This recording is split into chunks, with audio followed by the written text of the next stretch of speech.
আজকে আমি এরকম একটা ট্র্যাডিশনাল শাড়ি পরেছি, এরকম একটা ব্লাউজের সাথে। কেমন লাগছে আমাকে জানিও। Hey guys, good evening, welcome to my channel. আশা করছি সবাই ভালো আছো। আর এরকম একটা ট্র্যাডিশনাল শাড়ি যদি এরকম একটা ব্লাউজের সাথে পরা যায় তাহলে কিন্তু দেখতে খারাপ লাগে না। অনেকেই প্রশ্ন তুলতে পারো ট্র্যাডিশনাল শাড়ি কেন এরকমভাবে। আমার মনে হয় এটা খারাপ লাগে না। তার কারণ হচ্ছে, গতকাল আমি এটা পরে লাইভ করেছি, তখন একরকমভাবে পরেছিলাম, একরকম ব্লাউজ দিয়ে। এখন আমার মনে হলো একটু অন্য টাইপের ব্লাউজ দিয়ে পরা যেতেই পারে, ট্রাই করা যেতেই পারে। দ্যাটস ওয়াই আমি পড়েছি। তো কেমন লাগছে আমাকে জানিও। আর আজকে আমি খুব ছোট্ট ভিডিও করছি, এমনিতেই জানি বলবে তুমি তো ছোট ভিডিওই করো। আজকে আমার জানি না ফোনটাতে কি প্রবলেম হয়েছে, মাঝে মাঝে ক্যামেরাটা বন্ধ হয়ে যাচ্ছে। তো যাই হোক, তো এরকমভাবে এই শাড়িটা পরে কেমন লাগছে এরকম জ্যাকেট টাইপের ব্লাউজ দিয়ে, আশা করি তোমরা সেটা বলবে। আর এরকম ট্র্যাডিশনাল শাড়ি বা শাড়ির সাথে কোন ধরনের ব্লাউজ দিয়ে আমি ট্রাই করতে পারি, আমাকে ভালো লাগবে, সেটা কিন্তু তোমরা অবশ্যই বলো।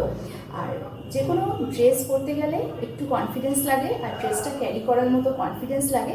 আরেকটা হচ্ছে কি বলবো, যে একটুখানি ডেসপারেট হতে হয় যে কোনো ড্রেস পরতে গেলে, তাহলেই ব্যাস ড্রেসটার সৌন্দর্য এমনি বেড়ে যায়।